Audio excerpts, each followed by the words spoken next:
Hi friends, welcome back to Shilpa Trupti mini log. ಯಾರೆಲ್ಲ ಬಿಳಿ ಹೋಳಿಗೆನ ಟ್ರೈ ಮಾಡಿದ್ದೀರಾ?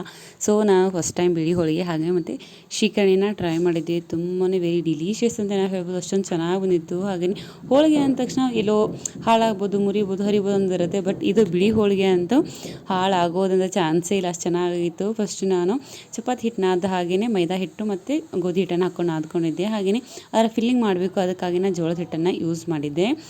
ಇಲ್ಲ ಅಂದ್ರೆ ಇದಕ್ಕೆ ಅಕ್ಕಿ ಹಿಟ್ಟನ್ನು ಕೂಡ ಯೂಸ್ ಮಾಡ್ತಾರೆ. ಇದರ ಕಂಪ್ಲೀಟ್ ಡೀಟೇಲ್ ವಿಡಿಯೋ ನನ್ನ ಯೂಟ್ಯೂಬ್ ಲಾಂಗ್ ಇರುತ್ತೆ, ಅಲ್ಲಿ ಕೂಡ ನೋಡ್ಕೊಳ್ಳಿ. ವಿಡಿಯೋ ಇಷ್ಟ ಆದರೆ ಲೈಕ್ ಮಾಡಿ, ಹಾಗೆಯೇ ನನ್ನ ಚಾನಲ್ಗೆ ಸಬ್ಸ್ಕ್ರೈಬ್ ಕೂಡ ಆಗಿ.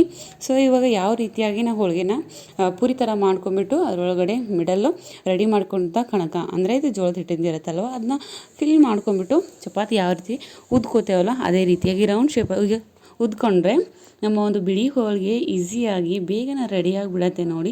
ತುಂಬಾ ಚೆನ್ನಾಗಿ ಕೂಡ ಬರುತ್ತೆ, ಯಾವುದೇ ರೀತಿಯಂಥ ಫೇಲ್ಯೂರ್ಸ್